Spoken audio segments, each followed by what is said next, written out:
Sir பதில் சொல்லுங்கள் sir கரெக்டாக.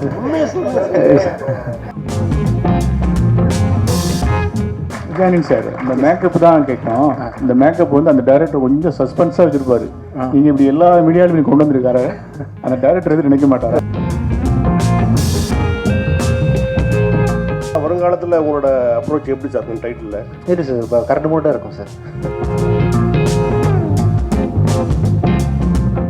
யமகண்டம் சூப்பர் சார். சார் நீங்கள் தான் சாட்சி. ராகு காலம் யமகண்டம் அது ஏன் டைட்டில்.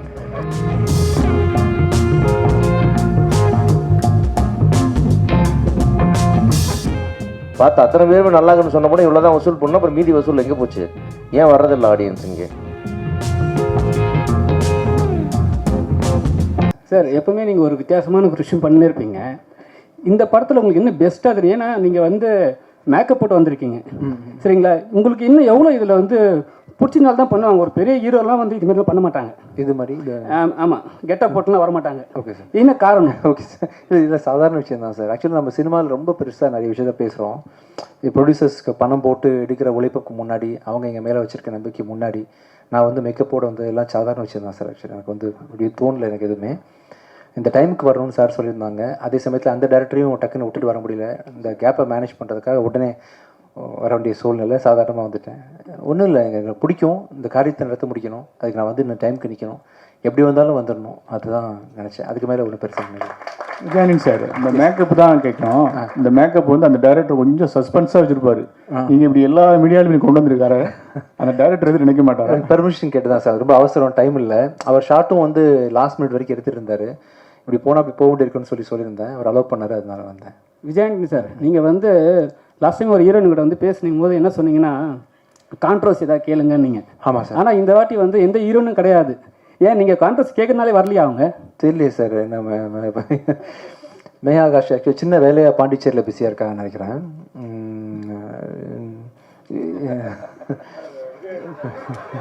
சார் பதில் சொல்லுங்கள் சார் கரெக்டாக.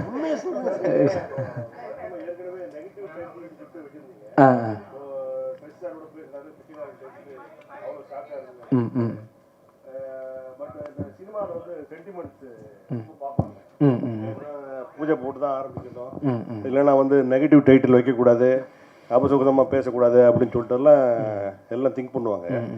பட் இனிமேல் இடையில உங்களுக்கு ஒரு ஆக்சிடென்ட் கூட ஆச்சு இல்லையா? பட் அதனால தான் இப்போது வருங்காலத்தில் உங்களோட அப்ரோச் எப்படி சார் இருக்கும் டைட்டிலில்? இல்லை சார், கரெக்ட் மோட்டாக இருக்கும் சார்.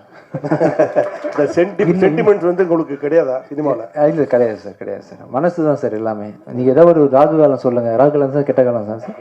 அந்த நாளில் வேணால் உங்களுக்கு படம் ஆரம்பிச்சு காட்டுறேன். நான் ராகாலத்தை ரிலீஸ் யமகண்டத்தை ரிலீஸ் பண்ணுறேன். நீங்கள் டைம் சொல்லுங்கள், உங்களுக்கு நான் வந்து பண்ணி காட்டுறேன். விஜயாண்டனி சார். எஸ் யமகண்டம் சூப்பர் சார். சார் நீங்கள் தான் சாட்சி. ராகு காலம் யமகண்டம் அது ஏன் டைட்டில் சார். தயாரிப்பாளர் சங்க சார்பா நீங்கள் வேறு யாரையும் வைக்க விடாதீங்க ப்ளீஸ். சீக்கிரமாக அப்ளிகேஷன் கொடுத்துருங்க, ரெஜிஸ்டர் பண்ணி கொடுத்துருவோம். தயவு செஞ்சு அதை சொந்த படமாக எடுங்க சார். இன்னும் ஒரு 10 நிமிஷம் இருந்தால் இன்னும் பல டைட்டில் வரும் போல இருக்கு சார். கண்டிப்பா 10 நிமிஷத்துல இன்னும் பல டைட்டில் வரும் சார். எடுத்து கொடுங்க please. Antony sir. Yes Antony sir நீங்க எங்க இருக்கீங்க? இங்க சார். நீங்க வந்து அண்ணன் சொன்ன மாதிரி ஒரு ஆக்ஷன் நடந்தது, அதெல்லாம் வந்து விட்டுருங்க சார். அதில் வந்து ஒரு விஷயம் பார்த்துருப்பீங்க, கடலுக்குள்ள போகிற மாதிரி. இதே விஷயம் வந்து நீங்கள் இந்த படத்துலையும் பண்ணியிருக்கீங்கன்னு சொன்னாங்க. கடலில் போன காருக்குள்ள அப்போ என்ன ஃபீல் பண்ணீங்க? இல்லை சார், ஆக்சுவலாக இதுக்கு முன்னாடி போயிட்டேன்னு நினைக்கிறேன் கடல். முதல்ல இந்த இதோட போனேன், அப்புறம் தான் நான் உண்மையாகவே கடலில் போனேன். ஒன்றும் இல்லை சார். ஆக்சுவலாக சுற்றி ஒரு டீமே இருக்கிறாங்க. சினிமா எடுக்கும்போது சினிமாவில் உள்ள ஹீரோஸோட வாழ்க்கை வந்து ரொம்ப சூப்பரான வாழ்க்கை சார். ஆக்சுவலாக வந்து காலையில் 5 மணிக்கு ப்ரொடியூசர் கார் வச்சு கொடுத்துருவாரு. காலையில் வந்தாலும் சாப்பாடு போட்டுருவாங்க, பத்திரமா பார்த்துப்பாங்க, ராஜா மாதிரி பார்த்துப்பாங்க. அப்படின்றதுனால எந்த ஒரு ப்ளஸ் வந்து எனி ரிஸ்க்குன்னு பார்த்தீங்கன்னா வேறு எந்த துறையிலேருந்து நான் அந்த கடலில் விழுந்திருந்தா கூட நான் உண்மையிலே போயிருப்பேன். ஆக்சுவலாக சினிமான்றதுனால உள்ள டெக்னீஷியன் டக்குன்னு குடிச்சு காப்பாற்றுறதுன்னு சொல்லிட்டு பெப்சி தொழிலாளர்கள் அதுன்னு சொல்லிட்டு போல் பார்த்துப்பாங்க எல்லா ஹீரோஸையும். ஸோ அது எப்போவுமே ஒரு பயம் இல்லாமல் தான் எல்லா விஷயத்தையும் ஃபைட்டில் சீனில் கூட பார்த்தீங்கன்னா ரோப்பில் தொங்க விட்டாங்க. எதுவாக இருந்தாலும் பயம் இல்லாமல் அணுகிறேன். ஒன்றும் நடக்கலை சோஃபார். நடந்ததும் பெரிய விஷயமா படல. நல்லா பார்த்துப்பாங்க, நாங்கள் பார்த்துப்போம். ப்ரொடியூசர்ஸ் பார்த்துக்கிறாங்களோ ஹீரோஸ் பார்த்துப்போம். ஓகேவா?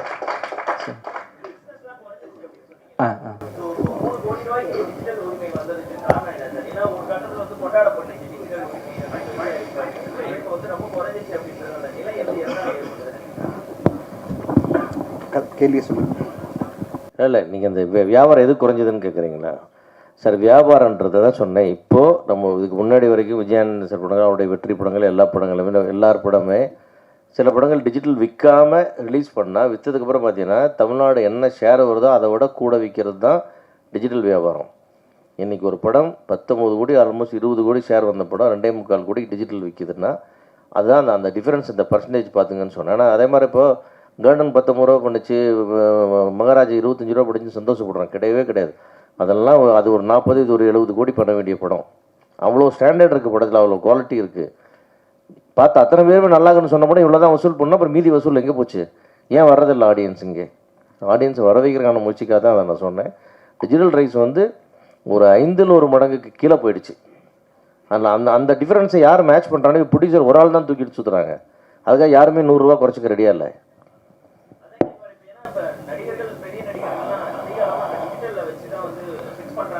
ஆமாங்க, டிஜிட்டல் ஏறிச்சு எல்லாரும் ஏறிக்கிட்டாங்க. டிஜிட்டல் இறங்கிச்சு, யாருமே இறங்கலையே, எல்லாம் மேலேயே நிற்கிறாங்க. ப்ரொடியூசர் தான் கீழே நிற்கிறாங்க. நடக்கணும், அதுக்கான முயற்சிகள் எடுத்துக்கிட்டு இருக்கோம். விரைவில் நடக்கும், அதிரடியாக அதாவது நடக்கும்.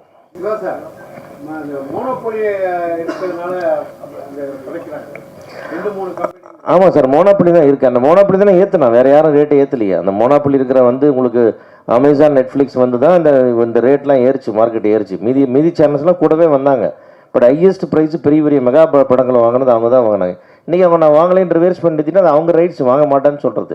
பட் வாங்க மாட்டேன்னு சொல்கிறதுக்கு பட் நாம தயாராகணும்ல, அதுக்கு நம்ம இண்டஸ்ட்ரி தயார்படுத்தணும். 2019 என்ன இண்டஸ்ட்ரி இருந்தோ திருப்பி ரிவைவ் பண்ணி அங்கே கொண்டு வந்து அந்த ஸ்ட்ரக்சரை கொண்டு வந்தீங்கன்னா தான் சினிமா எடுக்க முடியும். இல்லாட்டி இது ரொம்ப நாளைக்கு தாங்குற வண்டி இல்லை இது. அதுதான் சொல்ல வந்தேன். அது ஒரு வார்னிங்கை தான் நான் அவ்வளோ வேண்டுகோளாக உங்களுக்கு சொன்னேன். டைரக்டரு ஆமாம் சார், தயாரிப்பாளர் சங்கம்னு இருந்தால் கூட தனி மனிதனா கூட எல்லோரும் யோசிக்கணும்ல. அதுதான் சொன்னேன். பிரெயின் டெட் ஆச்சு, கையை கால் விரல எல்லாம் மாட்டிக்கணும்னு சொன்னேன் நான். டைரக்டர் விஜய் மில்டன் சாருக்கு ஒரு கேள்வி. மழை பிடிக்காத மனிதன் சொல்லி கவித்துவமான ஒரு தலைப்பு வச்சுருக்கீங்க. பொதுவாக அதில் 3 கேரக்டர் வருது. சரத்குமார், விஜய் ஆண்டனி, நம்ம சத்யராஜ், 3 கேரக்டர் வருது. ஆமாம் சார். பொதுவாக அந்த மழை பிடிக்காத மனிதர்களை வந்து இந்த போபியான்னு சொல்லுவாங்க, போபியான்னு சொல்லுவாங்க, பயமுடுத்து, அதுக்குன்னு ஒரு இது இருக்குது. அந்த மாதிரி ஒரு பயப்பிரச்சனையை வச்சு இது எடுத்துருக்குதா, இல்லை எந்த அடிப்படையில் இந்த தலைப்பு வச்சுருக்கீங்க? சார், நான் ட்ரை பண்ணது என்னென்னா சார், இப்போ அந்த டைட்டில் கேட்டோன்னே உங்களுக்கு ஒரு கேள்வி வருது இல்லை, ஒரு மனுஷனுக்கு வந்து ஏன் மழை பிடிக்கலை அப்படின்னு. அந்த கேள்வி தான் சார் இந்த படத்தோட கதை. இந்த படத்துலையும் அந்த ஒரு க்யூரியாசிட்டி இருக்குல்ல, அந்த ஒரு ஏன் இவனுக்கு இது பிடிக்கல, ஏன் இவன் இப்படி இருக்கான், ஏன் இவன் இப்படி சுற்றிட்டு இருக்கான் அப்படின்ற கேள்வி தான் படத்தை நகர்த்திட்டே போகும். ஸோ அதுக்கு கிளைமாக்ஸில் நம்மளுக்கு வந்து ஒரு ஆன்சர் கிடைக்கும். இதனால தான் அவனுக்கு ஒரு மழை நாளில் நடந்த ஏதோ ஒரு சம்பவம், அந்த சம்பவம் என்னன்றது முழு விவரம் கூட நான் சொல்லலை. ஒரு மழை நாளில் நடந்த சம்பவத்தினால அவன் வாழ்க்கை டோட்டலாக மாறிடுச்சு, அதனால் அவனுக்கு மழை பிடிக்கலன்னு ஒரு அண்டர்ஸ்டாண்டிங் வரும். விஜய் சார், இந்த படத்தில் விஜயகாந்த் சார் நடிக்க ரொம்ப ட்ரை பண்ணீங்க, நிறைய போராடினீங்க. ஏன் நடிக்கல? அவர் கேரக்டர் தான் சத்யராஜ் சார் நடிச்சிருக்காரா? என்ன நடந்தது சார்? கேப்டன் இந்த படத்தில் இருக்கார் சார். இப்போதைக்கு நான் அவ்வளோதான் சொல்ல முடியும்.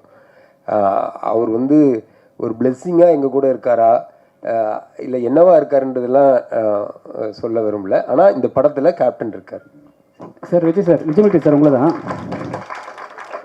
சார். நீங்கள் லாஸ்ட் டைம் வந்து லாஸ்ட் டைம் வந்து சத்யராஜ் சார் வந்தாங்க. அப்போ வந்து அவர் சொன்னார் என் ஃபோட்டோ கூட பின்னாடி வைக்கலன்ட்டு. சார் இப்போ வந்து எல்லார் ஃபோட்டோ வச்சுன்னா தான் காரணமா? அவர் கேட்டதுக்காக தான். சாரி, ஃபோட்டோ வைக்கலன்னு கேட்டாரா சார்? ஆமாம். எப்போ? லாஸ்ட்டில்? ஆமாம். இல்லையே சார், ஃபோட்டோ திரும்பி பார்த்து என் ஃபோட்டோ கூட இல்லையேன்னு சொல்லிட்டு சொன்னாங்க. இல்லை சார், இருந்தது சார், டிசைன் பண்ணியிருந்தோமே. நாங்கள் யாருமே விடலை, சரத்குமார் சாரும் சரி. ஏன்னா எல்லாருமே சீனியர் ஆக்டர்ஸ், அவங்களுக்கான ஸ்பேஸை நம்ம கண்டிப்பாக மரியாதை கொடுக்கணும்னு கரெக்டாக ப்ராப்பராக டிசைன் பண்ணியிருந்தோம். அப்படி சொல்லலையே அவர், நான் இருந்தேன் அந்த ஃபங்க்ஷன். சார் அப்புறம் சார், இப்போ நீங்கள் எல்லா படமே வந்து யூஏ தராங்க. நீங்கள் வந்து கதை எழுதும் போதே மழை பிடிக்காத மனிதன் வந்து ரொம்ப நல்ல சப்ஜெக்டாக இருக்கும். யூஏ கொடுக்கும்போது உங்களுக்கு என்ன தோணுச்சு? இல்லை சார், சென்சார் ஆஃபீஸில் எனக்கு சொன்ன முதல் விஷயமே உள்ள நுழைஞ்ச உடனே எல்லாரும் பார்க்குற ஒரு படம் எடுத்திருக்கீங்க, வாழ்த்துக்கள் அப்படி தான் சொன்னாங்க.